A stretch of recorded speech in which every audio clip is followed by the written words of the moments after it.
Hello, welcome back to the House of the Dragon reviews.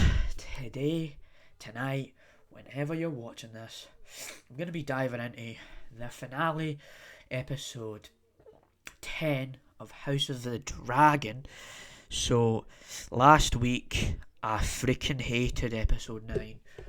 Wow, what a bad episode that was.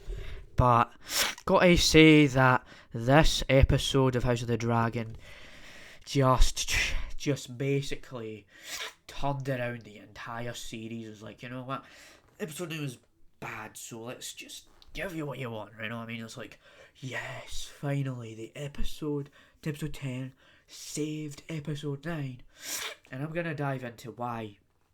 But right, let's dive into what this episode really was about. So we got the return of Rhaenyra, we got Daemon back. It's like, yes, we were missing you. We were absolutely missing you. You got Rhaenyra mourning the death of Viserys. And actually, Rhaenyra actually loses a baby, right? She has blood and all that stuff like that. You get that.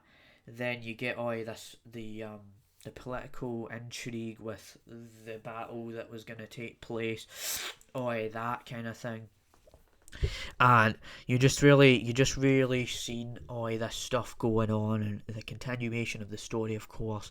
You've seen all this stuff playing out, the characters making their decisions, and it was just really, really intelligent storytelling. And it was just like the way it was planned out and the way they set it up this whole time, you know, like Rhaenyra actually becomes the heir to the throne. Finally, they did it, and they just deny the fact that Aegon was the heir to the throne, and I'm just like, yes, this is what I fucking wanted last time, that they didn't give me last time. They gave it to me this time, and we didn't even see Aegon. I'm just like, yes, this episode kicked ass. This episode kicked the living shit out of the last episode, I have to say that. I know I'm actually excited, but I'm just really satisfied. I was like, yes, finally they actually did something I liked. And I know House of the Dragon, I've liked it, but that last episode just bummed it down, man. Just like, what were these decisions they made, you know? So you had all that, right? You know, I don't want to bury the lead here, you know, to fail to emphasise the point of this. But yeah, it's like, you had all this stuff going on. You had the dragons, you had all that, and then you had the Rhaenyra's children. One of them had to go deliver this message to his place, and then you saw Daemon, and he was like, you better give me your eye, and he tried to get him. He's like, no, I'm just gonna run away, right? And then they had this entire sequence where it was raining, it was stormy and all that.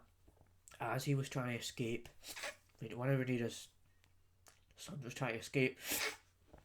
He was like, Aemon was chasing after him, and then you just saw this giant dragon go up against a small dragon, and then you just saw, spoiler alert, you see one of Rhaenyra's sons just get absolutely annihilated by Aemon. And then when you see that happening, you see Daemon and all of that.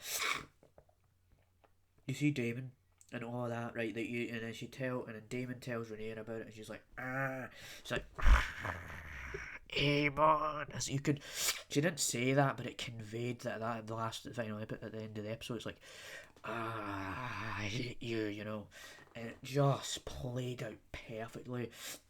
And if we'll go back to Otto Hightower, I actually know what his actor name is. Rhys Ifans, I think his name is, right? He was just, oh man, it continued to be a really bad asshole in this, right?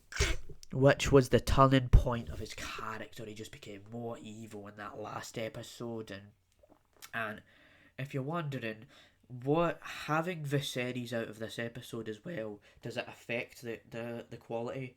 No, it only affected the quality of the last episode due to all those things, and I've said that, but I just can't get over that, right?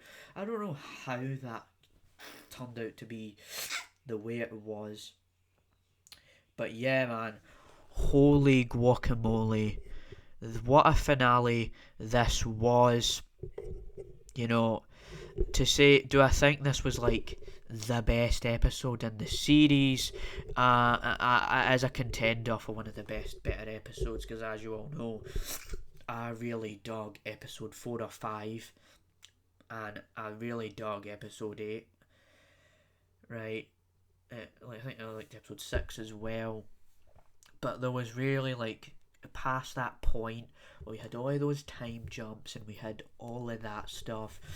Past all of that, you really got this fleshed out story, and that is why House of the Dragon, I'm gonna say it now, I strongly recommend this show, and I'm gonna do a full on deep dive of the entire season just to gush about how awesome, badass this freaking show was.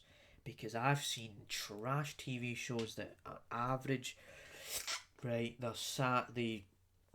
as plain as sandpaper. There's nothing interesting about them. You had Obi-Wan Kenobi and Boba Fett, but you also had Terminal List.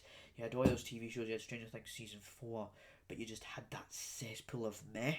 And House of the Dragon is not in that cesspool of meh. It is quality television. For those who haven't even seen the TV show, give it a watch. And I'm not trying to say this was the best TV show of all time, but with the current climate, with all these other TV shows we've had recently, and you had the Rings of Power ending and She-Hulk ending, and I also saw that trash Doctor Who coming back, right? And that was kind of meh as well. So yeah, all in all, hope you enjoyed this review. I really dug House of this freaking episode.